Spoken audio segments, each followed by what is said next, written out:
விக்னேஸ்வராய நமக. குலதெய்வமான ஸ்ரீ பொன்னம்பல சுவாமி, ஸ்ரீ பொன்முத்து கற்பன சுவாமி, அங்காள பரமேஸ்வரி, பாப்பாத்தி அம்மன் துணையுடன் இந்த நாள் இனிய நாளாக அமைய அனைவரின் அவரவர் குலதெய்வம் காத்து அருள் பாலித்து பிரம்மாண்ட வெற்றியை கொடுக்க வணங்குகின்றேன். இன்று பிறந்தநாள் மற்றும் திருமண நாள் காணும் அனைத்து சொந்தங்களுக்கும் என்னுடைய நல்வாழ்த்துக்கள்.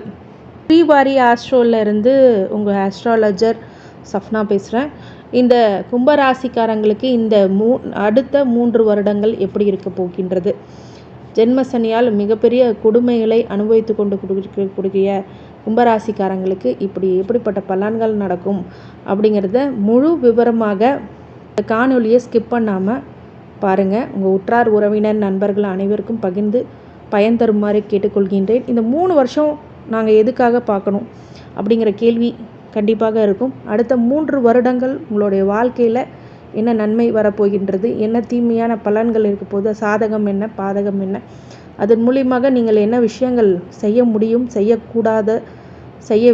செய்யக்கூடிய விஷயங்கள் எல்லாமே என்ன பண்ண போகிறீங்க, திருமணம், குடும்பம், குழந்தைகள் அப்படிங்கிற விஷயம்லாம் உங்களுக்கு எப்படி அமைய போகின்றது, உங்களுடைய வெற்றி மற்றும் ஏதாவது பிரச்சனைகள், அதை பற்றி முழுக்க இந்த ஜாதகத்தில் இந்த ப்ரெடிக்ஷன், இந்த துல்லியமான கணிப்பு மூலம் கணித்துள்ளேன்.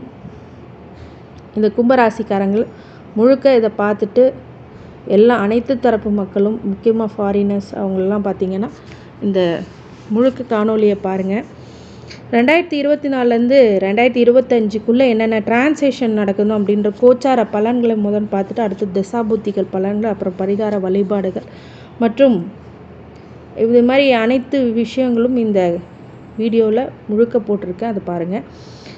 2024லேருந்து 2025க்குள்ளே கோச்சார பலன்கள் 4 கிரகங்களை வச்சு தான் ஒரு பெயர்ச்சி ஒரு வருடம் முழுக்க கணிக்கப்படும். அது சனி பெயர்ச்சி, ஒன்று ராகு, கேது, குரு, இந்த 3 விஷயம் தான் 4 விஷயம் தான் நம்ம பண்ணுவோம் எப்போவுமே. இந்த சனி ஜென்மத்திலேருந்து 2ஆம் இடத்துக்கு தன குடும்ப வாக்குக்கு போகிறார். இதுவே மிகப்பெரிய ஒரு விடுதலை. ராகு 2ஆம் இடத்துலேருந்து ஜென்மத்துக்கு வருகிறார். கேது அட்டமாதிபதியிலேருந்து 7ஆம் இடத்துக்கு வருகிறார். குரு 4ஆம் இடத்துலேருந்து 5ஆம் இடத்துக்கு வருகிறார். பாக்கிய குரு, பூர்வ புண்ணியமான குருவாக இப்போது வருகிறார். அப்படிங்கும்போது என்ன பலன் நடக்கும்? சனி 2ஆம் இடத்துக்கு வரும்போது ஜென்மத்திலேருந்து விடுவிச்சுட்டு 2025க்கு அப்புறம் தான் அவங்களுக்கு என்ன பாதிப்புகள் இருக்கிறது அப்படிங்கிறது காட்டும்.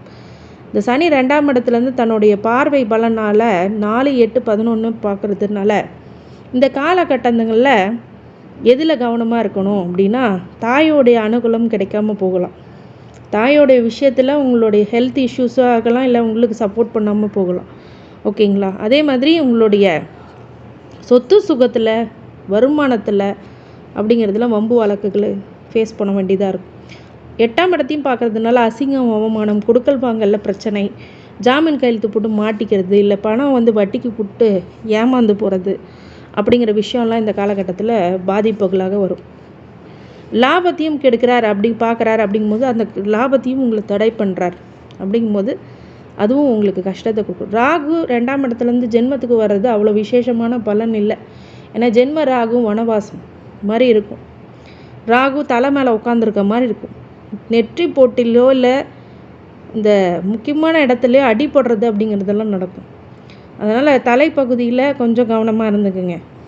அதே மாதிரி வெளியில் போகிற வண்டி வாகனத்தில் ரொம்ப கவனமாக இருங்க. முடிவெடுக்கிறதுல கவனமாக இருங்க. ஒரு பக்கம் போகிறீங்க அப்படின்னா நல்லதுன்னு நினச்சா போங்க, இல்லை கெட்டதுன்னு நினச்சா போகாதீங்க. கேது 8ஆம் இடத்து அஷ்டம கேதுலேருந்து அது ஒரு ரிலீஃபை கொடுக்குறாரு. 7ஆம் இடத்துக்கு கேது வந்தாலும் திருமண தடையை உருவாக்கிடுவார். உங்கள் பிஸ்னஸ் பார்ட்னர் மூலமாக ஒரு சில பிரச்சனைகளை கொடுப்பார். இதெல்லாம் இந்த நேரத்தில் சரிங்க. இதெல்லாம் நெகட்டிவாக சொல்கிறீங்க அப்படிங்கிறது பலன், கோச்சார பலன் இந்த 3 கிரகங்களுக்கும்.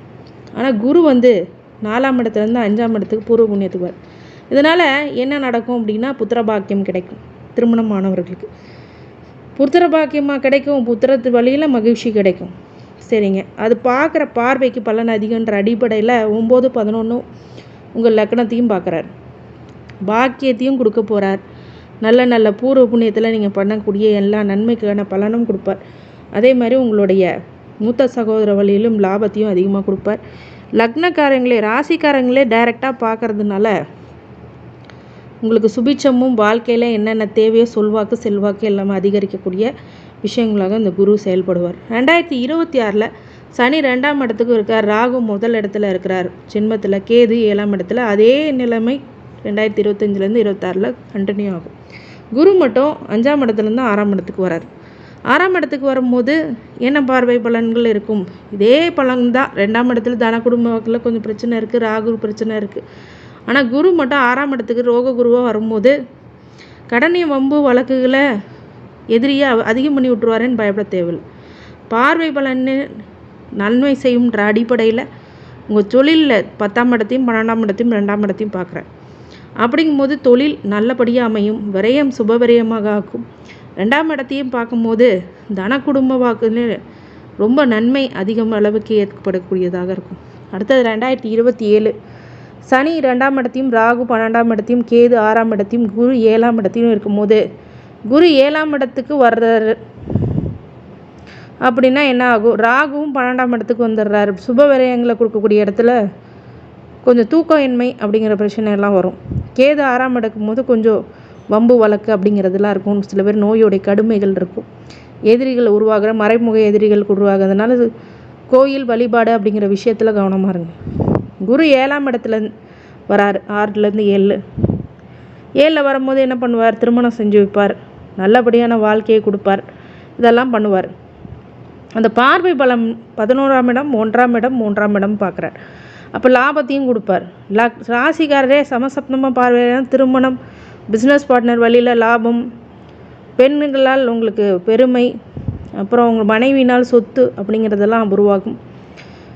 அதே மாதிரி 3ஆம் இடத்தையும் பார்க்குறார், உபஜய ஸ்தானத்தை, ஜெயம் வெற்றி பெறக்கூடிய ஸ்தானம், சகோதர வழியில் முன்னேற்றம், மூத்த சகோதர வழியிலும் இளைய சகோதர வழியிலும் 2 பக்கமும் உங்களுக்கு உண்டு, நல்ல ஒரு பலன்கள் இருக்குது. இந்த கும்பராசிக்காரங்க தசாபூதி வாரியாக எப்படி இருக்கும்? இப்போ 2025, 2026, 2027 என்ன தான் கடுமையான சனி திசை வந்தாலும், ராகுக்கு எதுவும் ஒரு சில பிரச்சனைகள் கொடுத்தாலும் குரு உங்களை காப்பாற்றுறார். அதிகமாக நன்மை இருக்கக்கூடிய இடம் அப்படின்னு சொல்லும் போது கண்டிப்பாக 2025 ஓரளவுக்கு நல்லது பண்ணும். 2026 உங்கள் தொழிலை ஏற்றி விடும். 2027 நல்ல சுபிட்சமான பலன்கள் குரு கொடுக்க காத்திருக்கிறார் அப்படின்னு சொல்லலாம். செவ்வாய் தசா பற்றி வரைக்கும் பார்க்கும்போது உங்களுக்கு என்ன தசை இருக்குன்னு உங்களுடைய நோட் பண்ணி வச்சுக்கோங்க. Name, date of birth, time, place எல்லாம் போட்டு ஒரு ஜாதகத்தை எடுத்து அதில் தசாபுத்தி என்ன இருக்குன்னு இயரோடு வரும் வெப்சைட்டில், அதை பாருங்கள். செவ்வாய் திசை இருந்தால் கவனமாக இருக்கணும். அறுவை சிகிச்சை போன்ற விஷயங்கள் நடக்கக்கூடிய காரண காரியமாக ஆயிரும். இந்த 3 வருஷம் ரொம்ப கவனமாக இருக்கணும். ராகு திசை நடந்துகிட்ருக்குங்க அப்படின்னா 2025 ராசியில் ராகு மன அழுத்தத்தையும் மன உளைச்சலும் கொடுத்துருவார். 2026 ராகு திசை நடக்குதுங்க அப்படின்னிங்கன்னா அதே பொசிஷன் தான், மன அழுத்தமும் மன உளைச்சலும் கொடுப்பார். 2027 விரைய ராகுவாக இருந்தாலும் வெளிநாட்டு பயணம், ஊர் விட்டு ஊர் போகிறது அப்படிங்கிறதெல்லாம் நடக்கும். டிரான்சாக்ஷன் நிறையா நடக்கும். குரு தசை 2025 பாக்கிய குருவாக வராரு அப்படின்னா 9, 11, 1 ஆகிய இடத்துல போன ஜென்மத்தில் நீங்கள் பண்ண புண்ணியத்துக்கான பலனை இப்போ கொடுக்கும். நிறைய கல்வி, செல்வம், உங்களுடைய பிரச்சனை நிவர்த்தியாகி வீடு கட்டுறது, சுபிட்சமாக வாழ்கிறது அப்படிங்கிறதெல்லாம் இருக்கும். லாபம் உங்கள் தொழிலில் அதிகமாக கொட்டும். மூத்த சகோதர வழியில் நல்ல நன்மைகள் எடுக்கும். இந்த லக்னத்தையே பார்க்குறதுனா செல்வாக்கும் அதிகம் இருக்கும். 2026 ரோக குருவாக வராரு அப்படிங்கும்போது 2026 குரு திசை நடந்துச்சுன்னா உங்கள் தொழிலில் ரொம்ப நல்ல முன்னேற்றம் ஏற்படும். சுபவிரயங்கள் வீட்டில் ஏற்படும். உங்களோட வீட்டில் உள்ளவங்களாம் ரொம்ப சந்தோஷமாக இருப்பாங்க. அதே மாதிரி நிறைய நல்ல விஷயங்கள்லாம் இந்த காலகட்டத்தில் நடக்கும். 2027 7ஆம் வீட்டில் வராரு குரு. 11, 1, 3 அவங்க இடத்துல பார்க்கும்போது முக்கியமான இடத்த லாபத்தையும் லக்னக்காரங்களையும் ஜெயஸ்தானத்தையும் குரு திசையில் குரு பார்ப்பார். அப்படிங்கும்போது நல்ல பலன்களை உங்களுக்கு கொடுப்பார். திசை 2025, 26, 27 தன குடும்ப வாக்குஸ்தானத்தை சனி பார்க்குறாரு. அப்படிங்கிற அடிப்படையில் 4, 8, 11 பார்க்குறாரு. அப்படிங்கும்போது அசிங்க அவமானம் இல்லை வீடு மனை பிரச்சனைகள், வண்டி வாகனத்தில் இரவு நேர பயணங்களை தவிர்க்கிறது ரொம்ப நல்லது. லாபத்தை கொடுக்க மாட்டார், கொஞ்சம் நஷ்டத்தையும் கொடுப்பார். புதன் திசை வீண் வம்பு வழக்குகள் ஏற்படும். கேது திசை நடக்குதுன்னா அஷ்டம கேது, கலத்திர கேது 2025 26 இது ரொம்ப பெரிய நல்ல பலன்கள்லாம் கொடுக்காது. 2027 ருணரோகத்தில் கேது இருக்கிறதுனால நோய் கடன் எதிரியை உருவாக்குவார். சுக்கிர திசை கொஞ்சம் கவனமாக இருக்க வேண்டிய திசை. அந்த திசையும் நீங்கள் கடந்து போயிட்டிங்கன்னா மிகப்பெரிய நற்பலன்கள் ஏற்படும். கும்பராசிக்கு இந்த வருடம் நல்ல வருடமாக இருக்கணும் அப்படின்னா சனி ஹோரையில் சனிக்கிழமையில் ஆஞ்சநேயர் வழிபாடு, வெற்றிலை மாலை சாத்தி வழிபடுறது அப்படிங்கிறது சனி ஹோரையில் ரொம்ப நல்ல பலன்களை கொடுக்கும். குலதெய்வ வழிபாடு முக்கியமானது. இந்த கும்பராசிக்காரங்களுக்கு அனைத்து ஐஸ்வர்யங்களும் சகல சௌபாக்கியங்களும் மன நிம்மதியும் மனோதைரியத்தையும் கொடுக்க வேண்டும் என்று என் பெருமான் மகா ஈஸ்வரனை வேண்டி வணங்குகின்றேன். வாழ்க வளமுடன். திருச்சிற்றம்பலம். ஸ்ரீவாரி பெருமாளை வேண்டி வணங்குகின்றேன். வாழ்க வளமுடன். நன்றி.